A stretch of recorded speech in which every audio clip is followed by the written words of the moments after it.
Chateaubriand dit superbement: enfant de la Bretagne, les landes me plaisent. Leur fleur d'indigence est la seule qui ne se soit pas fanée à ma boutonnière. Je participe aussi de ces landes. Elles m'ont souvent déchiré, mais j'aime cette lumière de feu follet qu'elles entretiennent dans mon cœur. Dans la mesure où cette lumière m'est parvenue, j'ai fait ce qui était en mon pouvoir pour la transmettre. Je mets ma fierté à penser qu'elle n'est pas éteinte encore. À mes yeux, il y allait par là de mes chances de ne pas démériter de l'aventure humaine. Mademoiselle, est-ce qu'André Breton vous dit quelque chose? Absolument pas, non. Le promoteur de l'école surréaliste. Nadja, je connais. Ah, vous avez lu Nadja? Oui. Ça vous a intéressé? Oui, bien sûr, beaucoup. Oui. Surréalisme, vous connaissez? Oui, naturellement. Oui. Ah, en Russie, on connaît? Oh, on connaît, oui, mais c'est impossible pour... C'est pas officiel. Ce n'est pas officiel. Oui, c'est officiel, mais c'est un peu interdit. D'abord le grand pape du surréalisme, Oui. un très bon poète, Oui. un homme extraordinaire, Oui. un homme dont on a beaucoup besoin, dont on avait beaucoup besoin l'année dernière ou il y a 2 ans au mois de mai par exemple. Il nous a beaucoup manqué. Là, Breton, c'est un moment d'enthousiasme, il y a à peu près 5 ans. Oui. Et ça vous a marqué? Oui, à l'époque. Est-ce que le surréalisme c'est important pour vous dans votre vie ou... Oh, ça l'a été, ça a explosé de façon importante au moment où je l'ai lu, et puis maintenant c'est assimilé, je pense. Nadja, c'est très beau, mais c'est pas très important pour moi. C'est plutôt le manifeste, par exemple, qui m'a attirée. Ça m'a fait découvrir l'autre amant et c'est déjà beaucoup. Que vous avez découvert après Breton? Oui. Ça m'a fait découvrir Lénine aussi après. M'a appris à poser tous les problèmes sur un plan politique. Vous croyez qu'on peut vraiment associer la politique et la poésie? On l'a vu en mai, ce qui a pu exalter en mai, l'enthousiasme qui a été créé, c'était essentiellement par l'unité qu'il y avait entre la politique et la poésie, enfin moi je trouve. Oui. C'est-à-dire que savoir par exemple que la lecture du journal à haute voix n'est pas compatible avec la poésie, bon ben à partir de là, on se demande pourquoi. Ce qui est intéressant dans le surréalisme, c'est que ça permet de se changer soi-même et le changement que le surréalisme peut produire sur quelqu'un peut l'entraîner à la révolte vers la réalité extérieure. Est-ce que vous avez dans la tête quelques citations de Breton?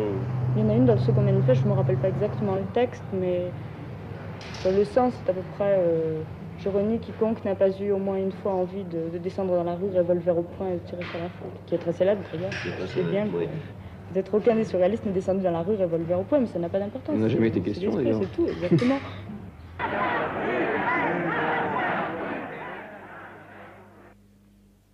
Man Ray, au travers des années, vous avez été un peu l'œil témoin du groupe surréaliste, puisque de tout temps, vous avez pris des photos, vous avez photographié absolument tout le monde, et en particulier Breton.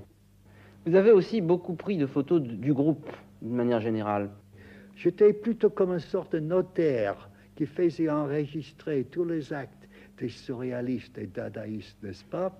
S'il avait une naissance, un mariage, un divorce, une nouvelle maîtresse, on m'appelait toujours de l'enregistrer. Mais la tête de Breton, tout de suite, comme tous les hommes que j'ai photographiés à cette époque, je les choisis un peu, même s'ils ne savaient pas. Mais qu'est-ce qu'il y avait particulièrement dans le visage de Breton qui vous attirait? Je pensais toujours à un lion.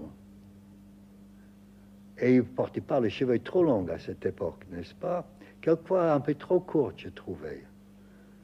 Mais cette tête, ce profil, cette allure qu'il avait, je le voyais toujours dans un film, comme un roi, comme un général, quelqu'un qui dirige les choses, n'est-ce pas? Alors j'essaie de saisir cet aspect.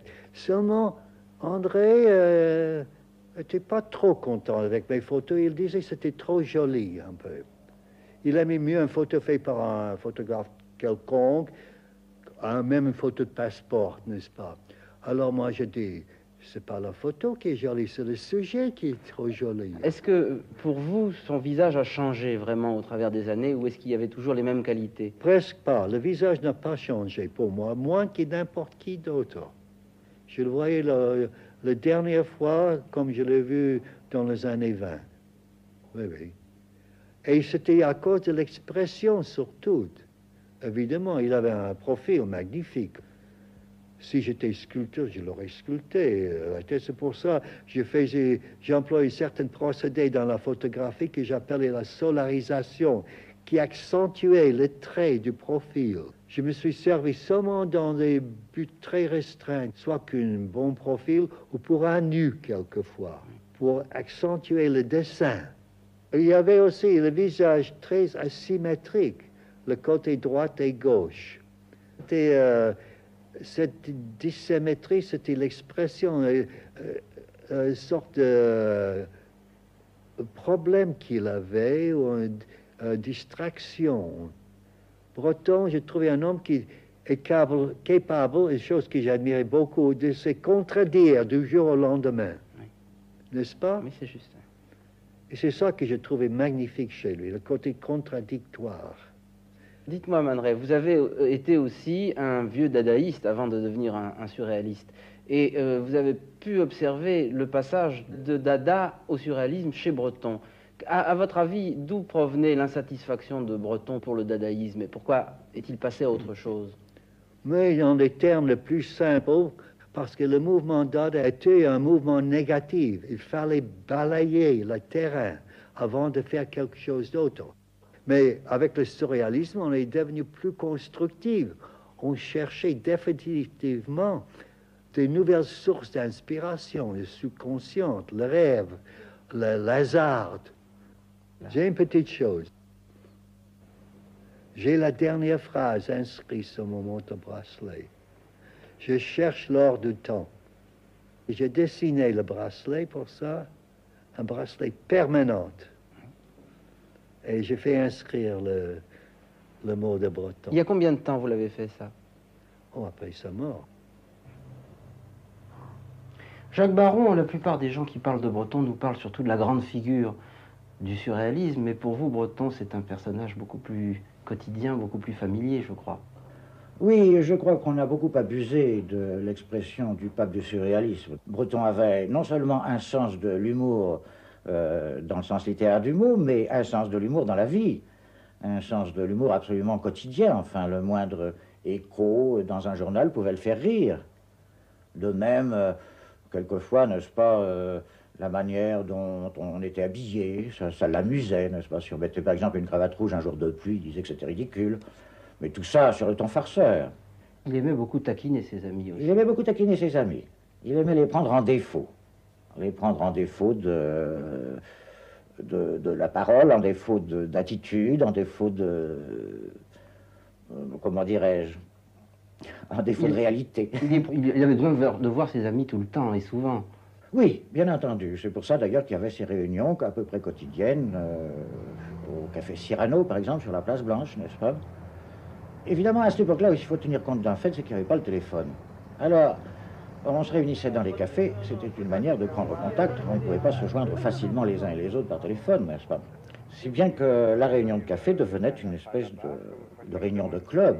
Et où, si vous voulez, on traitait des affaires courantes, on s'occupait des choses du jour, ou des idées qui venaient à la suite des promenades à marché aux puces, par exemple, n'est-ce pas? Je trouve qu'il n'y a de surréalistes, et qu'il n'y a eu de surréalistes, que les gens qui se sont assis à l'une des tables de l'un des nombreux cafés où André Breton réunissait ses amis, ou ceux qui ont été voir André Breton chez lui, ou ceux plus lointains qui ont correspondu assez longuement avec lui, ceux qui ont été en relation, non pas seulement artistique, mais psychologique, affective, intime, avec cet homme tout à fait extraordinaire. Tu permets? Oui, il y a le diable l'autre fois. On a tellement de malheur dans la vie comme ça, du mois d'août, là, ça le cirque. Si on peut manger des écrevisses, déjà ça... Ouh là là. C'est un homme de collectivité. Et cette collectivité, elle se formait autour de lui, beaucoup plus qu'il la recrutait. J'ai toujours eu l'impression que Breton, je ne sais pas moi, exilé dans un village perdu, je ne sais pas moi, dans quelques montagnes, au bout de 8 jours, et tous les soirs se seraient réunis les 7 ou 8 personnages intéressants de l'endroit, se seraient agrégés autour de Breton, par une espèce de mouvement naturel. Il s'y plaisait, mais ça se formait aussi malgré lui. Et je crois que les gens lui plaisaient ou le décevaient dans la manière où il y avait une étincelle qui se produisait entre lui et eux. Et la durée de cette étincelle. Et la durée de cette étincelle, bien entendu. Il y avait des traversées, comme ça, le groupe était sujet à des traversées, plus ou moins longues, de gens qui exaltaient quelque chose ou qui étaient exaltés par lui. Salvador Dali, vous savez que nous sommes venus vous interroger sur André Breton aujourd'hui. Est-ce que vous pouvez nous dire quelle a été votre impression le jour où vous avez appris qu'André Breton était mort? Comme toujours, la même chose que pour García Lorca, la première chose que j'ai dit, c'est olé, que c'est la façon caractéristique des Espagnols pour souligner un événement important. Il faut quand même rendre hommage à Breton, parce qu'on va oublier que je dise que je considère que c'est un des personnages les plus honnêtes de mon époque, intransigeant, il n'était pas du tout opportuniste ni jésuitique comme moi, donc j'admire en lui tout ce qui est contraire à moi, que c'est ce qui vous fait toujours plaisir. Enfin, ce que j'aime, c'est rencontrer des personnages d'une grande catégorie comme lui et qui soient au pôle opposé et qui l'a exprimé avec une rectitude digne d'une croix de Saint-André. Et la deuxième réflexion, c'est quand j'ai reçu le faire-part, parce que le faire-part d'André Breton, il disait « J'ai cherché l'or du temps ». Alors moi, au bout de quelques jours, je lui ai rendu hommage à l'école polytechnique et j'ai dit André Breton cherchait l'or du temps et moi j'ai cherché l'or du temps et de l'espace, que c'était l'ambition de toute ma vie, puisque suivant la tradition des alchimistes et des mystiques du Moyen-Âge, surtout de Raymond Louis, vous savez très bien que l'ambition de tous ces mystiques, c'était la transmutation de la matière vile en or. Puisque l'unique façon de spiritualiser la matière, c'est de la aurifier.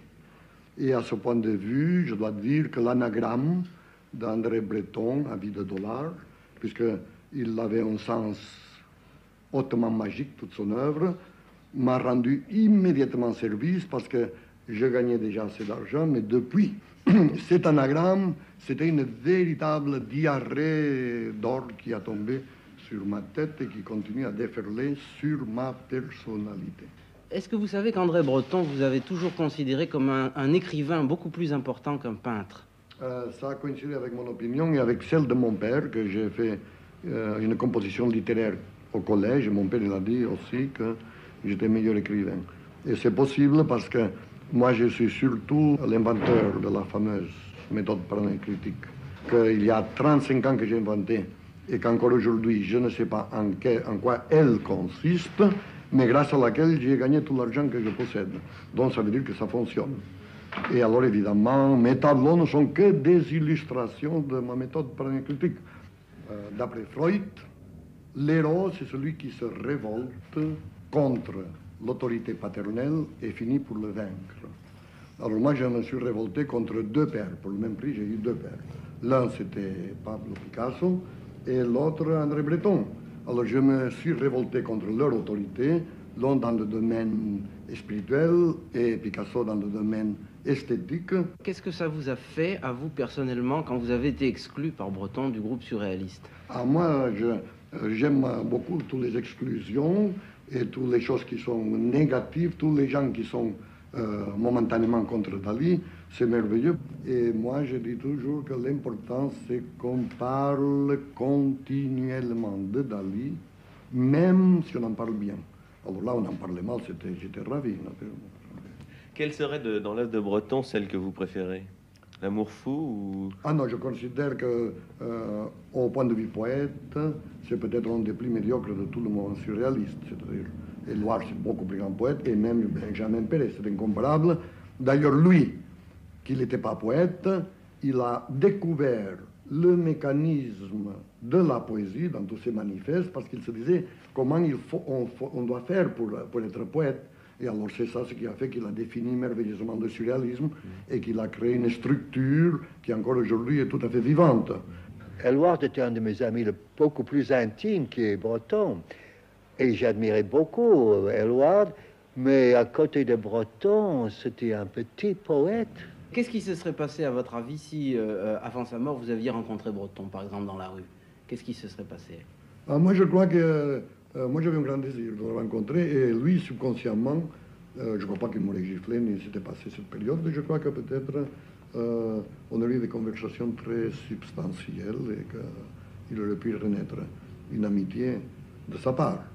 Pas de ma part, parce que moi, je n'ai pas d'amis, mais lui, il était enclin à l'amitié. Dans un monde qui est basé beaucoup sur le compromis, disons, sur les arrangements divers avec la vie, avec la société, la figure de Breton a toujours été, au contraire, une figure de rigueur. Et ça, je pense que vous avez des choses à dire là-dessus. Je pense que simplement, cette rigueur, c'était un refus qui était naturel à Breton de tout ce qui n'était pas un monde assimilable pour lui. L'impression qu'il donnait est très forte, c'est surtout la force de cette personnalité, moi, qui me frappait, était de, quand il se promenait, quand il discutait, marchait simplement, il promenait un monde autonome. Puis tout de même, il incarnait, il représentait, il était le délégué, si vous voulez, d'un esprit qu'il avait créé, d'ailleurs. Oui, il avait, alors là, il avait un sentiment très vif de ça, et peut-être alors son comportement était-il un peu différent.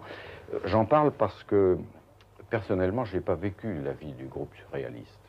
Je ne suis pas du tout collectif en ce qui me concerne. J'aimais beaucoup mieux voir Breton seul à seul, enfin avec ou deux amis, dîner ou promener avec lui. J'ai eu l'impression qu'il y avait fatalement un certain décalage, non pas du tout qu'il changeait d'attitude, mais lorsqu'il était tout de même dans le groupe, il se sentait beaucoup plus le représentant, enfin responsable, bien entendu, d'une certaine forme de pensée, une certaine conception des choses. Et peut-être alors là était-il plus rigoriste, disons, plus coupant, plus tranchant. Finalement, il était conducteur d'un certain nombre de forces que peut-être il ne déchaînait qu'en présence des autres. Oui. Et c'est ce qui a fait de lui, disons, ce grand magnétiseur, comme on l'a dit. Oui. Breton n'était pas tellement un homme, je dirais, d'échange. Enfin, il n'était pas brillant spécialement dans la conversation, et surtout pas brillant sur un plan particulièrement intellectuel. C'était beaucoup plus un homme de communication, en fait. C'est-à-dire qu'il faisait sentir, par le seul fait d'être là, de se comporter, de ne rien dire, ou de parler, en fait, il rendait sensible une certaine manière d'être continue, enfin, vis-à-vis du monde, qui se communiquait pratiquement sans parole. Je ne crois pas que l'échange des paroles était toujours l'essentiel avec lui. Vous savez, en fait, il y a, enfin, je ne sais pas, on a fait des expériences sur le monde végétal, je crois. Enfin, cette image est peut-être audacieuse, mais il y a par exemple des végétaux dont on sait qu'ils croissent plus vite, exposés à certains rayons lumineux qu'on ne voit pas à l'infrarouge, en particulier, je crois, toute la zone de l'infrarouge. Et en fait, la présence de Breton agissait un peu de cette façon, c'est-à-dire qu'elle activait, disons, des germes, elle stimulait des germes qui étaient dans chacun de ses interlocuteurs ou ses compagnons. Mais enfin, il n'agissait pas pas tellement par la parole, par le discours, en fait. C'était tout à fait différent. C'est un genre de communication, on l'a dit d'ailleurs, qui rappelle plus celle qui est admise en Orient, il n'y a pas de doute. Enfin, certains sages de l'Orient sont censés communiquer, surtout par le silence. C'est un homme de sentiment, au fond. Je crois que pour lui, c'était sa grande originalité, c'était la primauté. C'était le cœur. C'est pour ça d'ailleurs qu'il aimait un Apollinaire. Oui, c'est ce qui faisait une impression tellement étrange, mais dans l'époque où on voit ça très peu. Breton n'était pas tellement à l'aise non plus dans le monde, je crois. Il n'était pas tellement peut-être dans son époque. C'est vrai, c'était un passant, c'était un déplacé. La jeunesse qui de nouveau part dans une nouvelle révolution, est-ce qu'elle n'est pas plus proche du surréalisme dans sa façon de concevoir cette révolution qui est par certains aspects irrationnel, ce qu'on lui reproche assez depuis quelques mois ou quelques temps, et ça ne rejoint pas certaines sources de la révolution telle que le surréalisme le comprenait? C'est sûr. D'abord, il n'y a jamais eu rupture entre la Révolution et le surréalisme. Breton se considérait comme par essence révolutionnaire. Il a constamment rompu avec tout ce qui lui paraissait devenir une forme figée de la Révolution, sclérosée. Et il y avait chez lui un mouvement pour se secouer, évidemment, y compris même de ce qu'il avait fait autrefois, et avec lequel il rompait aussitôt. C'était une révolution plutôt permanente, enfin, disons, beaucoup plus qu'une révolution institutionnelle ou institutionnalisée. Et bien sûr, il aurait reconnu, très vraisemblablement, beaucoup de ce qu'il désirait ou de ce qu'il avait souhaité ou pensé dans le mouvement de mai. C'est très probable, c'est très probable. Il est très difficile de s'avancer là-dessus, il parle à sa place, mais c'est très probable. Il y avait pour beaucoup de gens qui observaient ça de l'extérieur, il y avait même des ressemblances extrêmement frappantes, enfin, y compris dans la forme des inscriptions, l'inspiration qui était à la base, et puis le côté libertaire du mouvement qui était essentiel chez Breton. Breton, évidemment, à un moment accepté, disons, le marxisme. Il était beaucoup plus proche de Fourier, en fait, mais je crois qu'au fond, il était beaucoup plus proche de l'anarchisme. Mais est-ce que son besoin d'irrationnel, son refus du rationalisme, devait automatiquement le détacher de tout parti, de tout mouvement révolutionnaire, qui doit forcément un jour ou l'autre déboucher sur une action rationnelle? Oui, ça, il est bien évident que ce qu'on peut appeler le souci d'efficacité était assez étranger à Breton. Disons, on peut dire que c'est le point faible de la politique surréaliste, évidemment, mais c'est ce qu'elle a aussi de stimulant et d'incorruptible, disons. Quand on lit position politique du surréalisme, ça apparaît tout à fait. D'où, évidemment, les malheurs continuels de Breton avec les partis politiques. Je crois que, vraiment, sans parler très extérieurement, que dire que Breton est devenu prisonnier de sa légende, de son personnage, pas du tout. C'était une personnalité d'un bloc, évidemment, tellement forte que, évidemment, cette continuité surprend à l'époque où il est souvent caméléon, disons. Et alors, évidemment, Breton restait, de certaine manière, inébranlable sur ses positions, il n'y a pas de doute, ce qui pouvait donner cette impression de statut. Il avait d'ailleurs un côté homme de pierre, comme ça, même dans l'aspect physique. Robert Lebel, est-ce qu'à votre avis, André Breton avait quelque chose de l'amateur d'art? La relation que Breton entretenait avec l'art était une relation de magie. On peut dire que la peinture surréaliste a été créée par Breton, dans l'esprit de Breton, avant même qu'elle n'existe. Il a été son inspirateur. Il a été son inspirateur, il a été son inventeur. Il a nommé, en 1921, les artistes qui étaient à son avis les plus importants de l'époque, et il a nommé Picasso,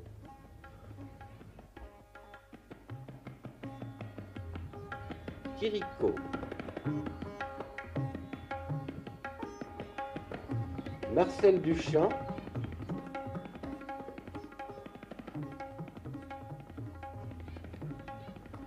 Man Ray, qui venait d'arriver d'Amérique et que Breton ne connaissait que depuis quelques semaines, et Picabia. En 1921, faire un choix pareil, c'est fabuleux, l'intuition que Breton avait.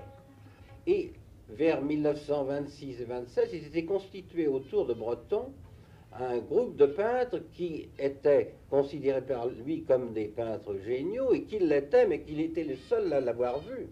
Et on peut dire qu'il a pris sur ces peintres une espèce de tel empire, n'est-ce pas, qui les a incités à peindre comme il voyait, lui. Ce qui est le plus frappant, n'est-ce pas, c'est la transformation qui s'est opérée chez Miro dès qu'il a connu Breton. Jusqu'en 1924, Miro a peint à Paris des paysages, des choses qui sont très intéressantes. Mais le jour où il rencontre Breton, sa vision se transforme complètement, ce qui prouve bien que c'est Breton qui a eu l'influence sur lui. D'ailleurs, Miro ne l'a jamais nié. Et il est devenu, en somme, le peintre de Breton. Il peint comme Breton le lui a, je ne dirais pas enseigné, le mot est vraiment trop culturel, mais comme Breton le lui a inspiré. Le premier manifeste du surréalisme en 1924, si vous le relisez, vous y verrez des descriptions de tableaux surréalistes avant qui n'aient été peints par les artistes. C'est d'autant plus important à dire qu'à l'époque, ça a été très incompris et on a dit très longtemps que le surréalisme ne donnait rien dans le domaine de la peinture. Vous savez, on a dit que le surréalisme ne donnait rien dans aucun domaine. On a dit que le surréalisme était un ratage complet, et actuellement, il se trouve que les peintres surréalistes sont ceux que l'on cherche le plus, et on me dit même que ce sont ceux dont les œuvres valent de plus en plus cher. Alors donc, on a beaucoup évolué. Il y avait chez Breton un enthousiasme extraordinaire. Il était capable d'entrer en transe à la vue d'un tableau anonyme trouvé au marché aux puces, comme devant un objet sauvage. Son attitude devant les objets sauvages est extraordinaire.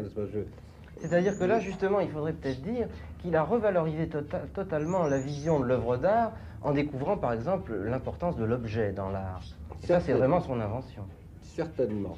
Et là, l'influence de Marcel Duchamp, qu'il a été le premier à découvrir, il ne faut pas oublier que Marcel Duchamp, en France, serait totalement inconnu, encore maintenant, si Breton n'avait pas écrit sur lui cette géniale étude dans Minotaure, sous le titre de Phare de la mariée, qui est restée, jusqu'à notre époque, la plus belle analyse qu'on ait faite de Duchamp, à un moment donné où Breton n'avait d'ailleurs rien vu de lui, pas qu'en reproduction.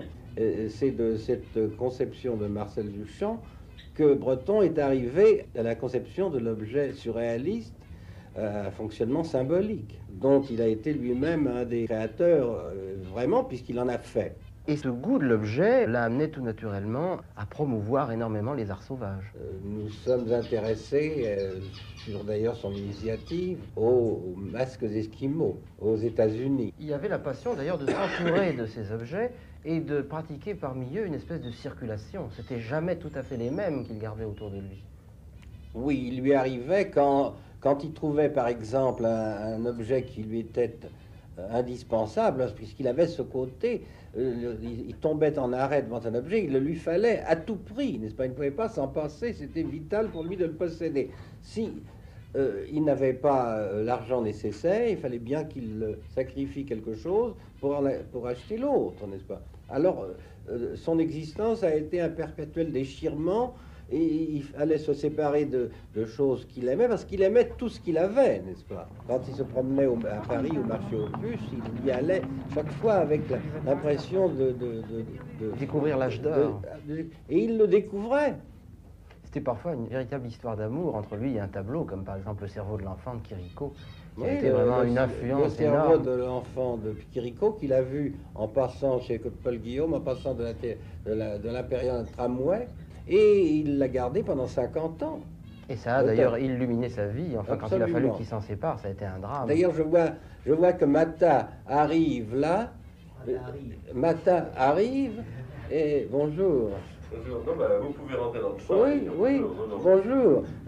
Tu te rappelles que ce masque esquimau, là, que nous avons trouvé à New York, c'est toi qui l'avais acheté d'abord, n'est-ce pas? Et puis après, tu as eu des ennuis avec ta femme. Et Mata, après, me l'a rapporté en disant je ne peux pas l'acheter, j'ai des ennuis de famille. Fais attention, si tu le casses, tu vas devoir le réparer. Je me souviens, nous sommes partis avec ce masque dans la main. D'ailleurs, on ne savait pas comment le prendre, comme toujours. C'était impossible à toucher, n'est-ce pas? Bon, alors Mata, si nous parlions un peu d'une chose dont on parle assez rarement, c'est l'humour de Breton. Cette espèce de choses très communicatives comme ça qu'il avait dans les rapports humains. Moi je crois que Breton, d'abord, c'était un rire de l'autre côté de l'entonnoir, si tu veux, n'est-ce pas? C'était un rire non sonore, n'est-ce pas? Et c'est un rire très curieux, parce que c'est un rire, il provoquait le rire de toi, de soi, le rire de soi. C'est ça. Et il y a un vers des revolvers des cheveux blancs qui, à mon avis, est très beau. Il dit quelque chose comme « Flamme d'eau, emporte-moi à la mer de feu ». Alors, il y avait constamment cette espèce d'ardeur, non? Et alors, les rires étaient curieux, parce que les rires, en général, c'est un parenthèse, ou une fuite. Et dans le cas des rapports avec André, les rires étaient, au contraire, étaient le moment de la guillotine, n'est-ce pas? C'est le moment de savoir quels moyens tu avais à ta disposition.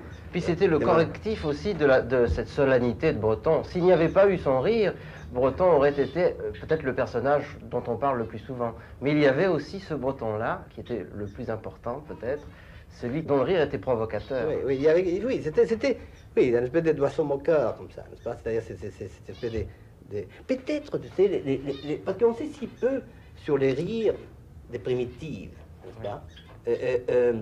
Moi, je crois que c'est par la qualité du doute et par la, comment dirais-je, et par l'extravagance de la mémoire qu'on arrive à la poésie de Breton. Je crois que par exemple, les rires de ces masques, enfin des hommes qui ont fait ces masques, n'est-ce pas, on l'ignore totalement, n'est-ce pas? Celui-là, sors-le, n'est-ce pas? C'est extraordinaire comme rire primitif, n'est-ce pas? Cette espèce de... C'est un rire d'un seul côté, n'est-ce pas? Admirable. Et ça, c'est un rire un petit peu... Oui, ça c'est rire, tu vois. N'est-ce pas?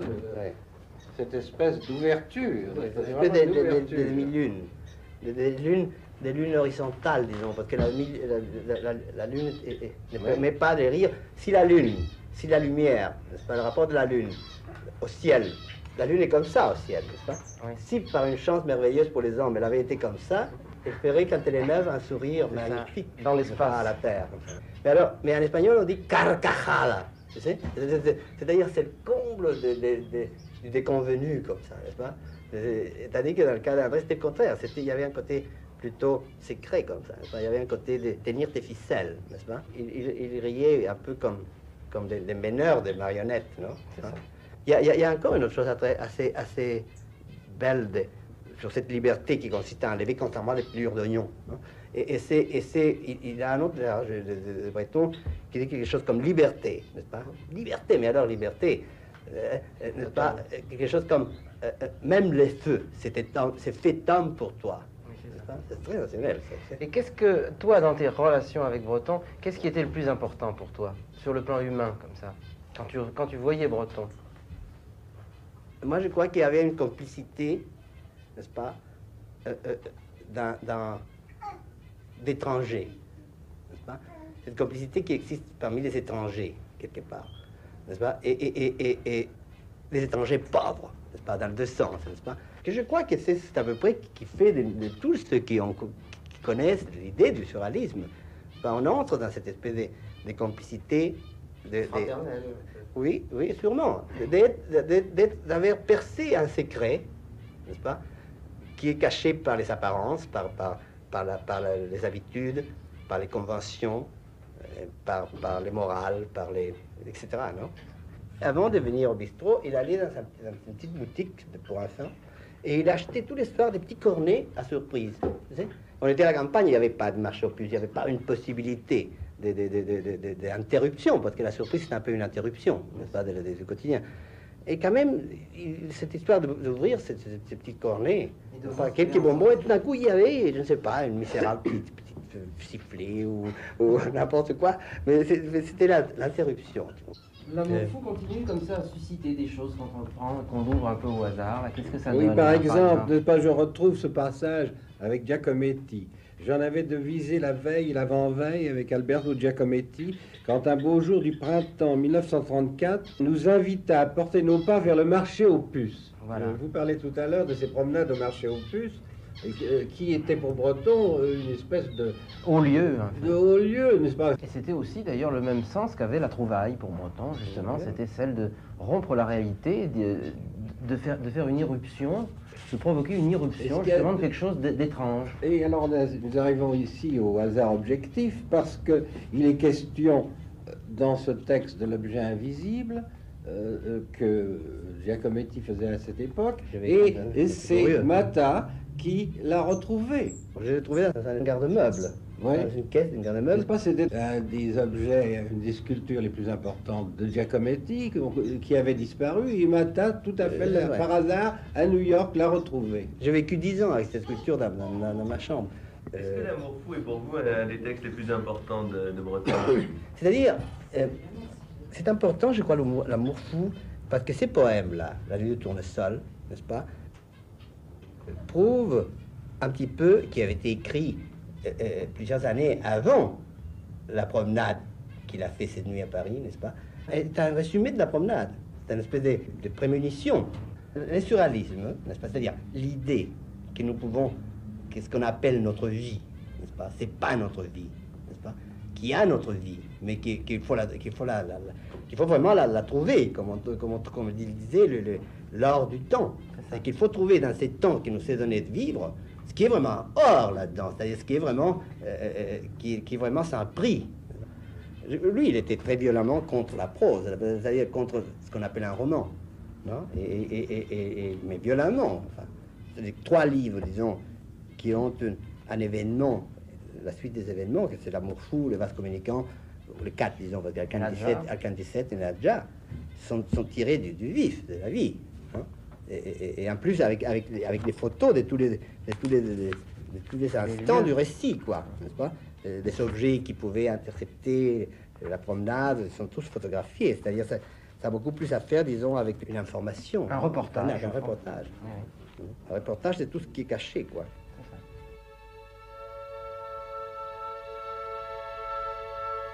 Il m'arrive de faire les 100 pas pendant des heures entre 2 numéros de maison ou 4 arbres d'un square. Les promeneurs sourient de mon impatience, mais je n'attends personne.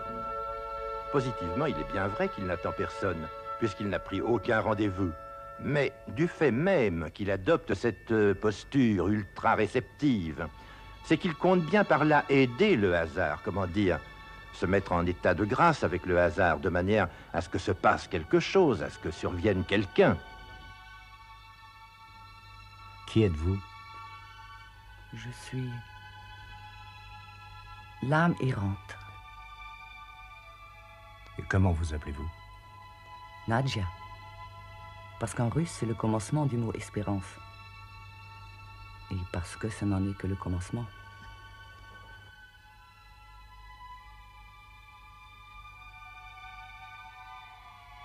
Je vois, chez vous, votre femme, brune, naturellement, petite, jolie. Tiens, il y a près d'elle un chien, peut-être aussi, mais ailleurs, un chat. C'est exact. Vois-tu là-bas, cette fenêtre, elle est noire comme toutes les autres. Regarde bien, dans 1 minute, elle va s'éclairer. Elle sera rouge.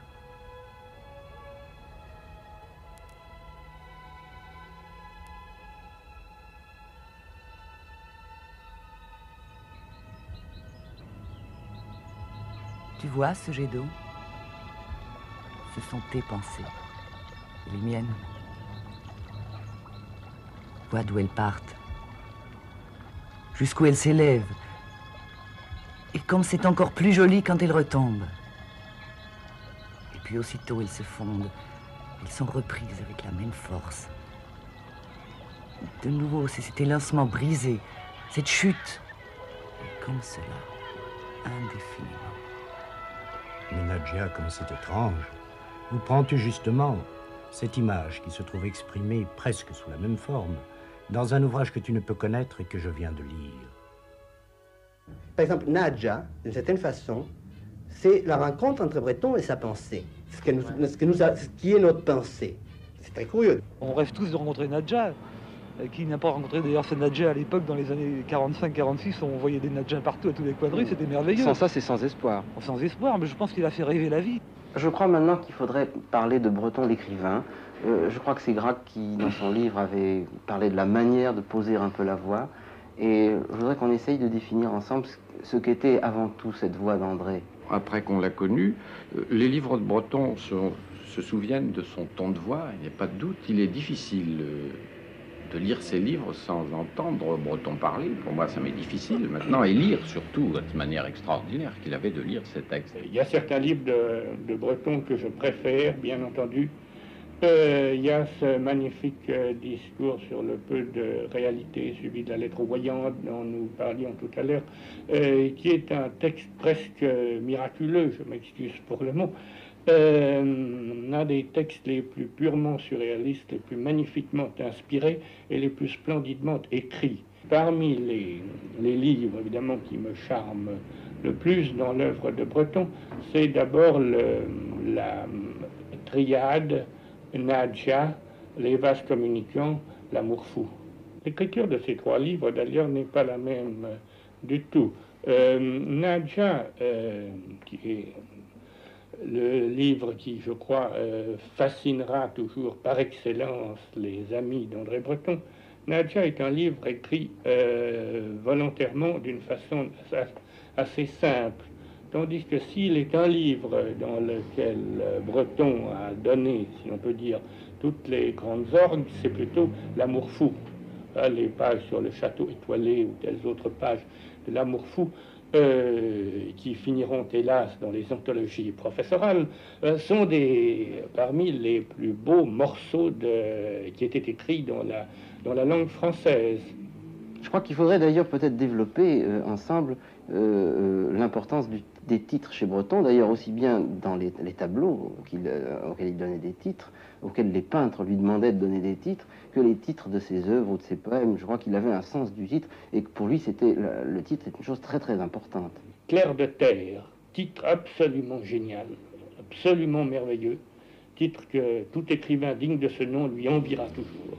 Il y a un certain goût de la préciosité chez Breton qui est sensible dans certains de ses titres. Je pense par exemple à, je crois que c'est Arcane 17 qui est paru avec le sous-titre Hanté d'ajour, qui est très caractéristique de Breton. Il y a là un élément précieux, un goût du mot rare, éclatant ou surprenant, que je rattache pour moi assez à cette période tout de même dans laquelle il s'est éveillé. Non pas à la littérature, disons, mais à la poésie, qui est celle du début du siècle. Breton s'est tellement et si souvent opposé à la musique que nous nous demandons si nous ne nous trompons pas quelquefois quand nous aimons la musicalité des phrases de l'amour fou.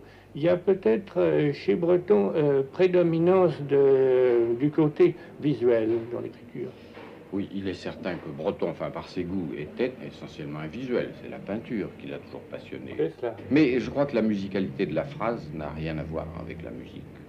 Non, ça c'est très... Elle dépendait du rythme beaucoup, et quand on parle de l'amour fou, il faut parler par exemple de certaines de ses injonctions, la beauté sera convulsive ou ne sera pas, elle sera explosante fixe, etc., qui est musicale. Il y a dans sa prose une des choses qui est frappante, c'est le changement instantané de registre, qui se fait naturellement et sans heurts. Il y a le passage de la poésie à une espèce d'insolence majestueuse un peu. Il y a une extrême variété de tons, une modulation continue. Il y a l'usage d'ailleurs des phrases longues et des phrases courtes, d'une façon non pas systématique, mais tout à fait naturelle. Bien sûr, c'est un écrivain très surveillé en même temps. Ça, c'est encore une des contradictions qu'on retrouve fréquemment, qui sont vivantes chez lui. Il y avait en effet le goût du discours libre, l'écriture automatique, donc il était le pionnier, mais il y avait tout de même une surveillance continuelle. Cette écriture automatique ne se trouve chez les surréalistes à l'état pur et constant que chez Perret. Chez Breton, aussi bien que chez Éluard, nous avons toujours l'impression que cette écriture automatique est surveillée et qu'elle est même souvent revue après coup. Oui, mais il lui tient la bride, certainement. Bien sûr, il ne le cachait pas, c'est bien certain. D'ailleurs, j'oublie quel était le poème qu'au début de sa carrière, il annonçait avoir travaillé pendant 1 an. Oui, c'était Mont-de-Piété. C'était Mont-de-Piété. Oui.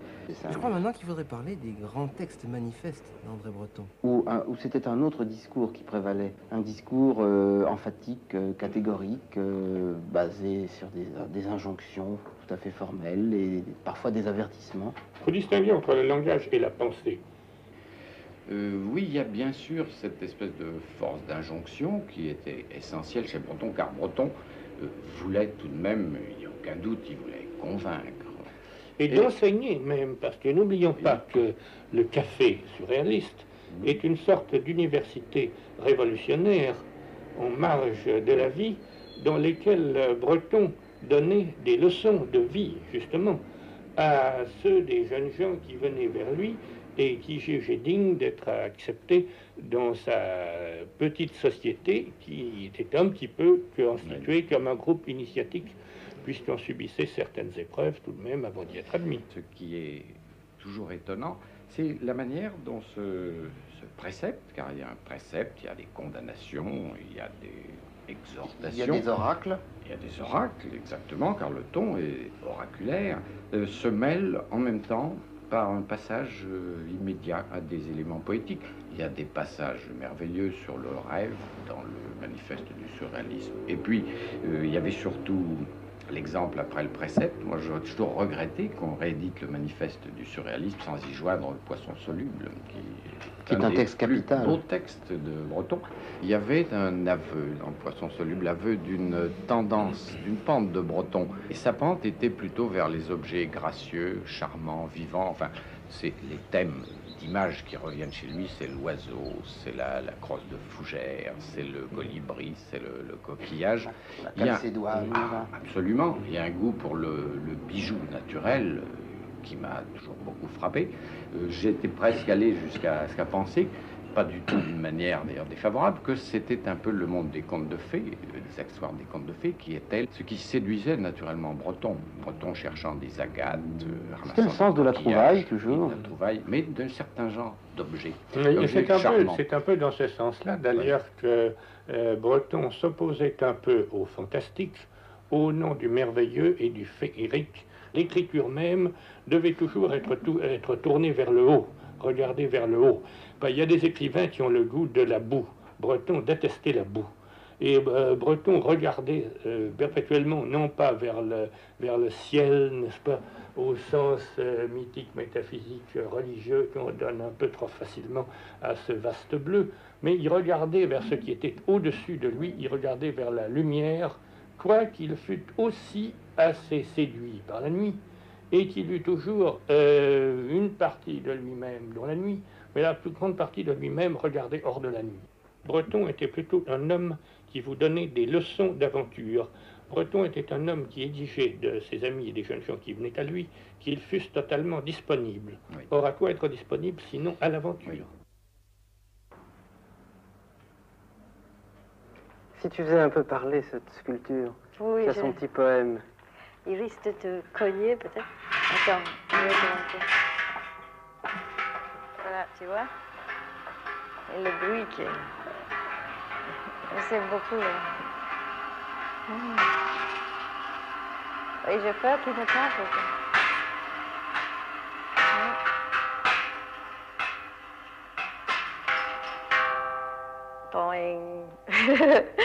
J'aime bien. Éminemment agressif. Joyce, tu as souvent accompagné André comme ça en promenade, soit au marché aux puces, soit... Comme aujourd'hui. Oui, c'est ça. On peut dire qu'on est au marché aux puces. Soit à la salle Drouot, où je crois que vous aviez trouvé ça. Ça, on a trouvé salle Drouot. Enfin, ou simplement dans la rue, ou finalement chez les antiquaires, ou chaque dans promenade. Les passages. C'est ça, dans les passages qu'il aimait tant.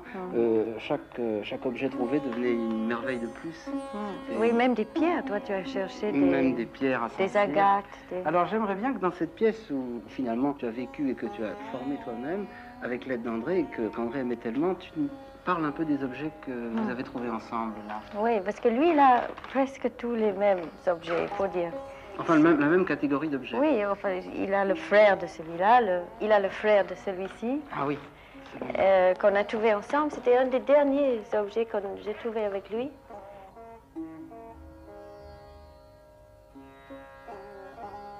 C'est un objet de quelle origine? Ça, c'est de Nouvelle-Guinée. Nouvelle-Guinée, oui. C'est objet En effet, il a presque le même, oui. Oui, c'est un mandogomore, tu vois, comme une tête de egghead, comme on dit. Et alors, bon, ça, ce tableau, c'est un tableau de Toyen. Toyen, oui. Beaucoup aussi. Qui est dans le... je crois dans le surréalisme et la peinture. La peinture, oui. Et ça, c'est autre chose, par contre. Ça, c'est Ikili. Le tableau d'Ikili, on va l'ouvrir parce que... Comme un triptyque. Et ça, il aimait particulièrement des objets de cette provenance, la Nouvelle-Irlande. Et ça, j'ai trouvé après qu'il est mort, justement, sans savoir, le grand central. Et il était dans l'art magique. J'ai trouvé après, je ne savais pas que c'était sur le moment, et en regardant après, j'ai vu, donc c'est comme si je l'avais trouvé avec lui. Celui-là, tu l'as trouvé avec lui? Le central. Et il a il a figuré la première exposition surréaliste avec Raton, tu sais, en 36, je crois. C'est ça, oui, c'est ça. Je crois que tous les gens qui ont connu Breton et qui l'ont aimé, finalement, se font des intérieurs grottes, comme ça, où les objets s'intègrent les uns aux autres. Il y a une espèce de magie qui circule. Oui, c'est vrai. Et ce sont des lieux bretoniens, oui, si on peut dire. Hein, c'est vrai. Finalement. Là aussi, je crois que tu as des choses que Breton avait choisies. Oui. Non, ça, c'est le grand, non. Le grand, ça ressemble, tu vois que ça ressemble à l'objet invisible de Giacometti. Il y a quelque l'objet chose. invisible dont on a parlé l'autre jour avec Matta, d'ailleurs. Et qui a la même position exactement. C'est très curieux, parce qu'il est féminin, mais pendant un long moment, je ne sais pas pourquoi, pour moi c'était un homme. Et puis finalement, on voit que c'est parce qu'il tient une espèce de sexe. Il est féminin et masculin à la fois. Oui. D'ailleurs, il y a dans cette pièce pas mal d'objets androgynes. Et ces objets-là, s'ils ne sont pas cassés, tu vois, il a les jambes cassées et recollées, ils n'ont pas servi. Il faut qu'ils soient cassés. Oui, c'est ça. C'est drôle. On va passer dans l'autre pièce. Alors là, il y a le grand matin. Un grand matin qui est légèrement de travers. Oui, ça c'est tout à fait matin. Oui, Matta n'est jamais droit. Non, il fait un signe. Il fait ce qu'il veut, on n'arrive pas à faire ce qu'on veut avec Matta. Oui, il se met il danse un peu. Qu'est-ce que tu as encore de Breton? Ah oui, il y a ce petit caillou qui est comme les pierres de... C'était pierres de météorite. Il m'a donné ça comme... il l'avait trouvé au désert de Nevada quand il était, tu sais, quand il était voir les Indiens au Hopi et tout. Et il m'a donné ça, il m'a dit que c'était le diamant noir. C'était sa couleur. Osiris est un dieu noir. Exactement. Et puis c'est la même pierre qu'on a été chercher à grands frais sur la Lune. Oui. C'était pas la peine. Et ça a été trouvé sans frais parce que c'est ça la trouvaille surréaliste. C'est ça, exactement, le but. Et ça peut nous amener d'ailleurs finalement à l'humour noir, puisque tu sais que l'humour noir va ressortir. Et tu figurais parmi les 5-6 auteurs qu'André voulait rajouter dans une édition future de l'humour noir et qui n'a pas pu faire. J'aimerais bien que tu nous dises ce que c'était pour toi l'humour noir d'André Breton. Quand il a mis ce titre, les gens pensaient que l'humour noir, c'était l'humour des Africains. Alors comme moi je suis d'origine africaine, peut-être c'est une allusion. Oui, mais enfin, je pense pas que c'était en qualité d'aborigène que tu devais figurer dans ce livre. Je crois qu'il y avait dans tes textes une qualité qui était justement très spécialement recherchée par Breton. Mais il avait un énorme humour, on riait beaucoup, beaucoup ensemble. Est-ce que c'était pas une qualité d'agressivité, précisément, qu'il cherchait dans l'humour? Ah oui, c'est possible. Une qualité que tu possèdes, toi. Tu crois? C'est bien dans les objets que tu fabriques. Oui, les objets méchants. Non, mais c'est vrai ce que tu dis. L'humour noir, c'était un peu... C'est pas grinçant du tout. C'est pas grinçant, mais c'est comme tourné vers l'extérieur, c'est vrai. Agressif, un peu comme les sick jokes, un peu. C'est ça. L'humour noir était quelque chose de plus acide. C'était agressif et toujours on sentait ce qu'il avait derrière. La poésie de Breton. Peut-être que tu pourrais nous lire un passage, disons un auteur favori, là. Ou alors tu ouvres au hasard. Oui. Qu'est-ce que c'est ça? J'ai ouvert n'importe où. C'est les aphorismes de... Ah, ça tombe très bien. Oui, oui, de Lichtenberg. Sa bibliothèque était devenue pour lui comme un vêtement qui ne lui allait plus. En général, les bibliothèques peuvent devenir ou trop étroites ou trop larges pour l'esprit. Ouais, c'est tout à fait à propos. Oui. Ah oui, ça j'aime beaucoup. Si vous faites peindre une cible sur la porte de votre jardin, vous pouvez être certain que l'on tirera dessus. Ouais, ça c'est fameux. Voilà l'agressivité. C'est fantastique. Oui, oui, André parle beaucoup de révolte en ce qui concerne l'humour. Il dit que c'était, surtout en parlant de l'autrement, il dit que c'était le révolte de l'esprit supérieur. Oui, et c'est un acte de subversion en même temps. Oui, une attaque vraiment directe. Les promenades, c'était comme un voyage un peu. C'était comme pas tellement pour chercher l'objet, mais ça pouvait être pour chercher un ami, ça pouvait être pour chercher... C'était la recherche pour la recherche. L'objet est tout à fait par hasard. Et d'ailleurs, parfois on ne cherchait pas, mais la trouvaille se présentait. Oui, oui. C'est comme des traces qu'on a, des espèces de traces, comme des traces footsteps. comme les traces de pas de oui. Robinson Crusoe Ouais. sur le Avant sol, vendredi. sur l'île, oui, c'est ça. Par exemple, là, un jour à Vernaison, on a trouvé ça par terre, comme ça, avec le cadre et tout. Et on était tout de suite frappés par le mystère de ce tableau. C'était pas tellement sa facture ou non. Ou sa composition, c'était le mystère, c'était le fait qu'il y avait une énigme à résoudre. Il y avait une question comme ça. André trouvait qu'elle me ressemblait, mais moi, je ne le vois pas du tout. Mais on a tout de suite pensé, mais c'est extraordinaire, qu'est-ce qui se passe? Est-ce qu'elle est morte? Est-ce qu'elle est... Puis on a vu tout de suite que non, parce que la main tient une bague. Oui, et de toute manière, les joues sont assez rouges. Alors, on a joué donc à élucider ce tableau à quelque chose comme 15 personnes à peu près. Oui, on a fait une enquête comme ça pour... Et chacune de ces personnes a donné ses conclusions sur le tableau. Il s'agissait de savoir si c'était une scène sadique, comme peut le laisser supposer cette cravache, cette alliance qui est entre les mains de la femme, cette vieille lettre, également l'atmosphère de grenier qui est donnée par cette souris qui est dans un coin. Cette atmosphère de mise en scène en plus. Oui. Toute l'atmosphère. Il y a une chose de préparé là avec le coussin, tu vois, le coussin. Oui, nettement, on sent qu'elle s'est installée dans cette espèce d'attitude. Et puis ça, le petit bout là-haut, tu vois, ça tout à fait, tout le monde trouve ça tout à fait mystérieux. On sait pas. Personne n'a élucidé en effet ce qui se passait dans ce coin-là. André pensait que c'était du sperme, j'ai vu. Oui. Alors, il se demandait. En tout cas, c'est une forme qui n'a pas été résolue, et donc le tableau garde son mystère. Oui. Et donc on peut dire que cette trouvaille n'est pas encore une trouvaille, c'est encore une recherche. Toujours, ça continue à demander. Jean-Christophe Averty, nous voilà devant l'hôtel des grands hommes qu'a habité Breton. Et je voudrais bien savoir quelle influence il a eu sur vous. Vous avez professé très souvent votre admiration pour Breton. Et je voudrais savoir finalement à quel titre, si c'est au titre lyrique, à titre poétique, au titre d'image. Ben, je crois que je fais partie d'une génération qui avait presque 20 ans à Libération et qui découvrait en même temps que la liberté, enfin la quasi-liberté qu'on nous offrait à l'époque, la liberté intellectuelle du surréalisme. Déjà, quelques croque-morts annonçaient que le surréalisme était des morts, mais pour la plupart de mes amis, et par exemple toute une classe de lycée Louis-le-Grand, le surréalisme était une chose bien vivante que nous découvrions avec ravissement. Alors lorsque Breton est arrivé en France, je crois que c'est en 46 ou en 45, enfin bref, moi je me suis précipité place Blanche, dans un hôtel, dans un café au premier étage, où tous les mardis, je crois, le groupe surréaliste à l'époque se réunissait. Oh, même tous les jours. Oui. Je ne l'ai jamais vu rire, vraiment. Je sais je l'ai vu empiler pas mal de soucoupes de vin blanc, parce qu'il aimait bien le vin blanc, mais c'est cet endroit le plus strict. Petit blanc sec. Petit blanc sec. Je ne l'ai jamais vraiment vu rire. Je l'ai vu seulement une fois engueuler Toyen, je crois, ou Belle-Mère, parce que les dessins étaient vraiment trop pornographiques. Je crois que c'est ça, c'est tout. Mais je ne l'ai jamais vraiment... C'était un pince sans rire. Oui, mais vous avez quand même vu cette espèce de rire silencieux qu'il avait, qui était presque invisible. Il avait des regards, je crois, surtout.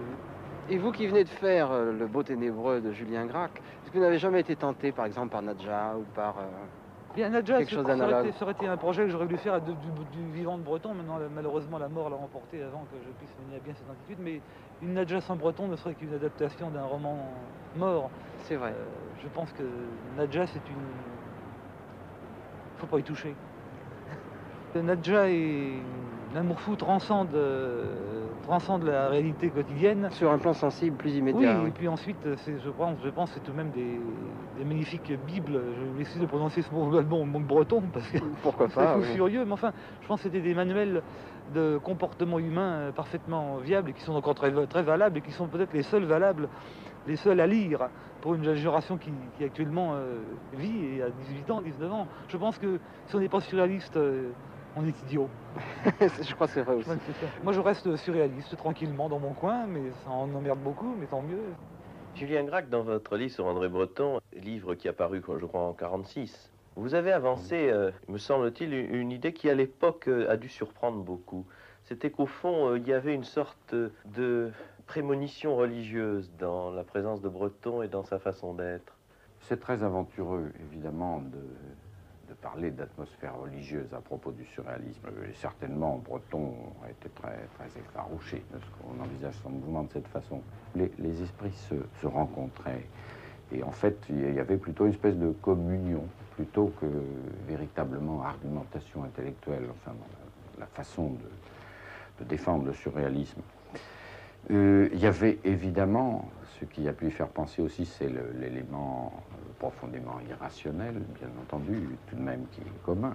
C'est un ressort commun aux religions, disons, et à cette doctrine, ou plutôt à ce mouvement, car c'est un mouvement plutôt qu'une doctrine. J'avais proposé à Breton, à un moment donné, de faire une religion, et dans laquelle cela indignait beaucoup, parce que moi je voulais réduire toutes les races, je voulais en faire des aveugles, premièrement pour leur rendre service et qu'ils soient heureux, parce que aussitôt que quelqu'un est aveugle, il commence à avoir un sourire béat, etc. Et alors les faire servir d'esclaves à une minorité. Alors ça n'allait pas avec ces idées plus ou moins humanitaristes, parce que malheureusement Breton était un peu du côté des gens qui ont des peines aux yeux, vous savez, les gens de l'art moyen comme Yves Montand, qui aiment l'humanité et toutes ces choses. Alors ça, évidemment, moins cruel, avant tout dans la ligne de Charles Quint, de Philippe II et de tous les gens qui ont les yeux secs et cruels, c'est ça ce qui nous a séparés. Et il y avait des rites d'ailleurs aussi. Oui, il y avait des jeux, il y avait les... Et certains qui avaient des rites. Des enfin, promenades, assez large, ça n'allait des pas. expériences. Oui, il y avait quelque chose, il y avait, si vous voulez, une espèce de pente qui aurait pu aller dans cette direction. Et blasphématoire d'ailleurs. Bien entendu, mais enfin, une contre-religion n'a pas moins beaucoup de choses en commun avec son adversaire.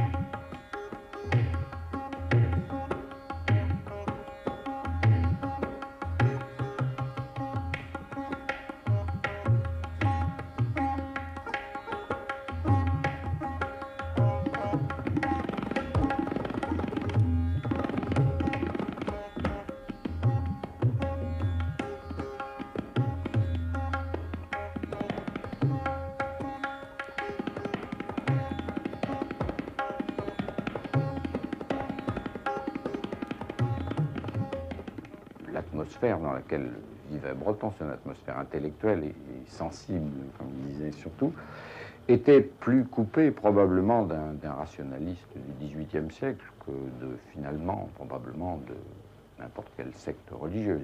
Le mouvement surréaliste ne pouvait aboutir qu'à une religion, et moi, je voulais en faire une, parce que tout ça aurait été pris, maintenant ce serait celle qui dominerait, basée sur celle d'Auguste Comte. Et j'ai parlé à Breton et je lui expliquais militer contre le positivisme aussi d'Auguste Comte. Mais je lui dis le plus sublime d'Auguste Comte, c'est qu'au moment où il envisage de fonder une religion, il dit surtout il faut compter avec les banquiers. Alors quand je parlais des banquiers, alors Breton il a pas René Allo, est-ce que vous pouvez nous dire ce qui attirait particulièrement Breton, homme de lumière, homme de la clarté, vers l'obscur?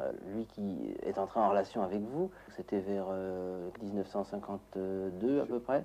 Il n'y a pas eu à cette époque d'enseignement ésotérique, comme on l'a dit parfois, qui a été donné à André Breton particulièrement. D'ailleurs, je crois qu'il n'avait d'enseignement à recevoir de personne. Oui, mais il cherchait, si vous voulez, dans la tradition ésotérique, il cherchait peut-être une métaphore ou peut-être un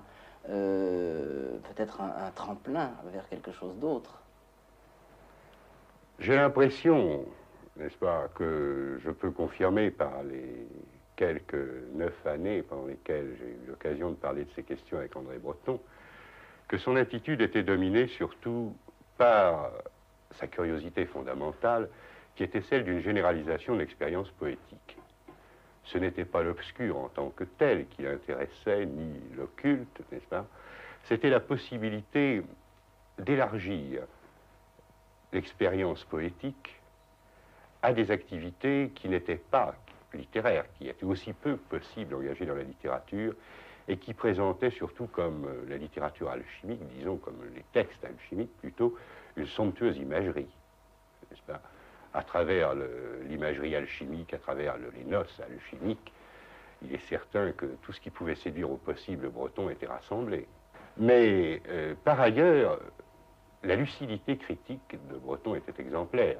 C'est-à-dire, autant il était disposé à admettre le merveilleux, autant il avait horreur de l'imposture dans ce domaine. Est-ce qu'il n'y avait pas aussi, très souvent, enfin, une volonté de profanation, une volonté de subversion, cherchée justement dans les traditions ésotériques? Dans la mesure où ces traditions ésotériques, naturellement, pouvaient tenir compte d'abord d'une certaine persécution de leurs auteurs, il ne faut pas l'oublier, Breton, avec sa générosité habituelle, protestait contre des interdits. Donc, dans cette mesure-là, les persécutions qu'ont eu à subir au cours des siècles les astrologues, les alchimistes, n'est-ce pas, incitaient naturellement Breton à prendre leur défense, n'est-ce pas, comme celle de tous les opprimés.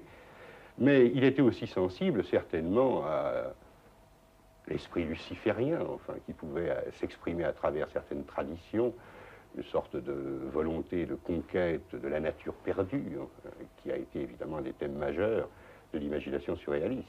Oui, justement, peut-être qu'on pourrait aborder ce thème des secrets perdus, des pouvoirs perdus que le surréalisme et surtout Breton entendait récupérer, entendait mettre au service de l'homme. Jusqu'à Breton, jusqu'au surréalisme, il existe une expérience de la poésie qui est réservée, on peut dire, aux poètes. C'est ça. À partir du surréalisme, à partir d'André Breton, cette expérience poétique doit être généralisable. Alors la récupération des pouvoirs perdus fait partie du mot d'ordre de Lautréamont. La poésie doit être faite par tous et non par un. Donc il y a mise en commun, on peut dire, des secrets qu'on retrouve. Et c'est dans cette récupération commune, n'est-ce pas, à la fois de la volonté et du désir de recherche, que réside, si vous voulez, tout l'intérêt du mouvement. C'est ça, et l'investissement des lieux obscurs, des lieux ça. Où se trouve le secret. Oui. C'est un investissement à la fois réel, en ce qui concernait par exemple les promenades, et imaginaire, en ce qui concernait l'exploration dans les livres, de l'imagerie. Oui, le roman noir, par exemple, le château, tous les lieux fermés, les lieux clos et sombres. Il y a récupération, il y a levé des interdits, si vous voulez. La grande préoccupation, je crois, d'André a été la levée des interdits culturels, et Dieu sait qu'ils étaient nombreux à une certaine époque. Il y avait, on le sait, un Paris d'André Breton. Il y avait pour lui un certain nombre de lieux clés dans Paris. Est-ce qu'il ne s'agissait pas pour lui, au fond, d'une espèce d'itinéraire initiatique, peut-être? Il y a eu, en tout cas de la part d'André Breton, une très grande fascination qui a été exercée sur lui par certains lieux privilégiés, comme la Tour Saint-Jacques, comme Saint-Germain-l'Auxerrois, oui. La place Dauphine, Notre-Dame, enfin les alentours de Notre-Dame. Et on peut naturellement retrouver des souvenirs assez fascinants, enfin, de personnages comme Nicolas Flamel, à l'ombre de la Tour Saint-Jacques, et comme les Templiers, par exemple, au Pont-Neuf. N'est-ce pas? Vous vous souvenez, je crois, d'un texte d'André Breton, admirable d'ailleurs, qui s'appelle Pont-Neuf, Pont-Neuf, et où il découvre la féminité de Paris et la place Dauphine, enfin comme centre de cette féminité, et où il explique d'ailleurs pourquoi la statue du Pont-Neuf devait être orientée dans une certaine direction en fonction de ce symbolisme. Alors je crois qu'il y a là une réinvention de Paris qui est capitale. Dans quelle mesure elle rejoint un itinéraire initiatique, ça, je crois que c'est assez difficile à en discuter parce qu'il faudrait d'assez longues considérations. Mais André Breton était incontestablement persuadé qu'il existait à travers les rues, n'est-ce pas, d'autres chemins que ceux de notre habitude, et à partir desquels on pouvait découvrir un mystère, justement celui que nous cache notre usure du regard. Ce qui n'a pas été lui-même assailli par, c'est-à-dire lorsqu'il a commencé à écrire ce fameux livre, L'Art magique, oui. Il s'est trouvé en proie, on peut bien le dire, à des démons intérieurs. Une dédicace dont il m'a honoré m'a particulièrement frappé. Il avait écrit à René Allot, qui sait qu'il ne trouvera ici que des cendres, comprenant à quelle distance du foyer je me suis brûlé. Donc il avait l'impression d'un échec, n'est-ce pas? Ou peut-être sinon d'un échec, du moins d'un interdit. C'est ça. En tout cas d'un risque total assumé jusqu'au bout, oui. Jusqu'au bout de lui-même. On pourrait peut-être maintenant passer à cette fameuse question de l'or du temps. Ça a tout de même été finalement un mot-clé dans la vie d'André Breton. C'est la formule qui a été portée sur le faire-part de son décès. Comment interprétez-vous donc ce souci de l'or du temps? Oui, je pense qu'on peut proposer en effet plusieurs interprétations. Mais je voudrais simplement rappeler que le dieu du temps était Saturne chez les Romains, Chronos chez les Grecs, dans lequel on a d'ailleurs reconnu parfois le Satan de l'écriture, et qu'on attribuait à ce dieu le plomb, qui est un métal gris et opaque, lourd, n'est-ce pas, comme le poids du seigneur de l'histoire. Alors que le métal qui était attribué au soleil était l'or. Donc c'est le métal par excellence de la lumière. Chercher l'or du temps, c'est chercher le sens de l'éternité à travers le temps et presque contre la conscience historique. Et je crois que l'expérience poétique, au sens où Breton a pu l'agrandir à travers le surréalisme, a été essentiellement une opposition à la conscience historique, réductrice, n'est-ce pas ? L'expérience amplificatrice poétique, qui est la recherche de la lumière, la recherche de la régénération intérieure, rejoint ici en quelque sorte l'expérience des alchimistes, bien qu'elle en soit distincte, puisqu'il s'agit d'une expérience essentiellement poétique. D'ailleurs, c'est Rimbaud qui parlait de l'alchimie du verre. Alchimie du verre, il faut prendre ce terme, n'est-ce pas, dans son acception la plus large. Peut-être pourrions-nous parler aussi de cette chose qui l'irritait beaucoup, qui est l'opacité dans la vie, et l'opposition qu'il lui a toujours apportée vis-à-vis de ce qui est cristallin, de ce qui est transparent. Il disait, je veux que ma maison soit une maison de verre, etc. C'était une opacité qui rejoint justement le mythe saturnien. Osiris est un dieu noir, n'est-ce pas?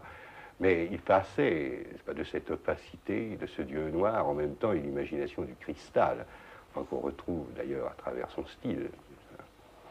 Mais dans quel sens entendez-vous cette opposition? Est-ce que vous pensez qu'il s'agit là d'une dialectique? Enfin, je pense qu'il s'agit d'une dialectique, mais je pense que cette notion de transparence allait plus loin chez lui. Et enfin, l'appel au grand transparent était une notion tout de même qui dépassait la pure dialectique. Enfin, il y avait là presque annonciation prophétique d'un état transparent, d'un état... on pourrait dire d'un état angélique. Voilà, oui. Angélique ou démoniaque. Ou démoniaque, oui. N'est-ce pas, l'équivoque reste entière. Oui, d'autant que le goût pour les anges déchus et pour la chute, enfin, restait grand chez Breton. Il admirait beaucoup la femme Satan. Je crois que vous aviez une anecdote à nous raconter qui pourrait un peu nous servir de conclusion. Il s'agit du faire-part des obsèques d'André Breton qui m'a été envoyé comme à d'autres de ses amis et sur lequel figure la formule « je cherche l'or du temps ». J'avais reçu ce faire-part et parmi d'autres papiers, je l'avais laissé au hasard sur une table sur laquelle j'avais étendu, pressé par le temps, une couverture. Et à cette époque, c'était les vacances, j'avais repassé moi-même une cravate. Et en partant, j'ai oublié de faire. Aïe, aïe, aïe, ça pourrait être grave. Quand je suis rentré, la couverture était transpercée, les feuilles étaient brûlées, et j'ai trouvé la carte. Ah, c'est extraordinaire comme forme, oui. C'est une forme qu'on peut identifier assez facilement. C'est un creuset. C'est un creuset, exactement. Donc l'alchimie a retrouvé ses droits. Je ne sais pas, mais je le verse au dossier du hasard objectif.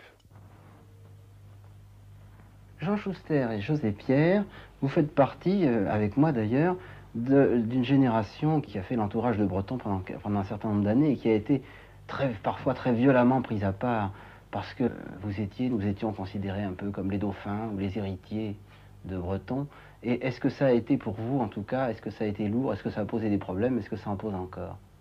Eh bien, oui, il est sûr que ça a posé un certain nombre de problèmes, mais ce terme d'héritier de dauphin ne correspond en vérité à aucune réalité à mon sens, dans la mesure où il n'y avait pas, très spécialement avec Breton, de par sa personnalité, ce qu'on peut appeler un conflit de génération ou un fossé entre sa génération et la nôtre, qui représentait tout de même, enfin, plus qu'une génération de différence, un écart de 35 ans environ. Lorsque Gurdjieff s'adressait à un de ses disciples, ça commençait toujours à peu près par « Vous stupide merdité !»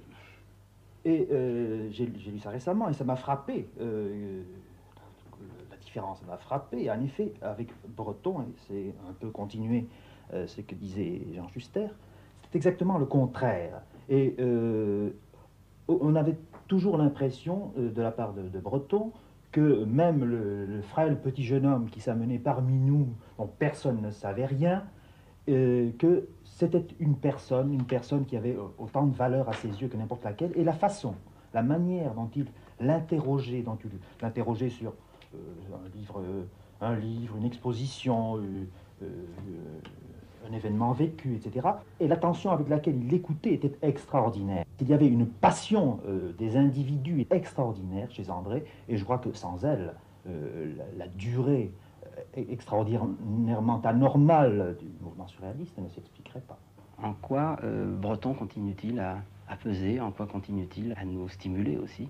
Dans la mesure où le surréalisme et Breton très particulièrement ont formulé des exigences que nous avons été quelques-uns à reconnaître comme les nôtres, quelles que soient les vicissitudes d'un mouvement, il est bien évident que chacun d'entre nous, ces exigences, il ne peut pas décider du jour au lendemain qu'elles n'existent plus.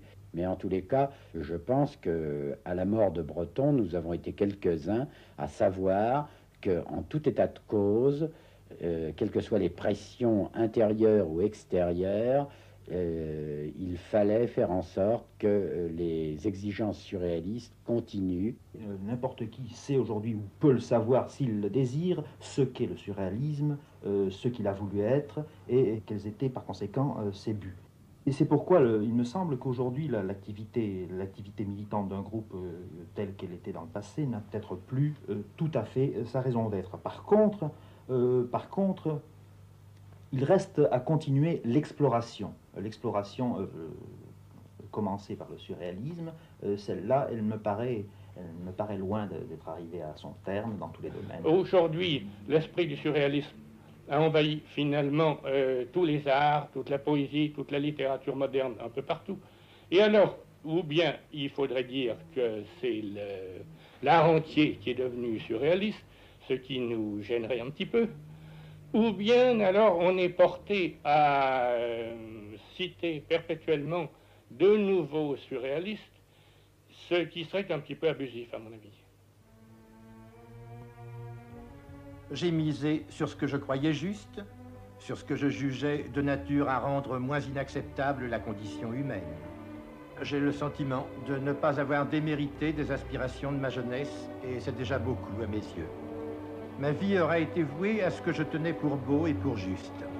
Tout compte fait, j'ai vécu jusqu'à ce jour comme j'avais rêvé de vivre.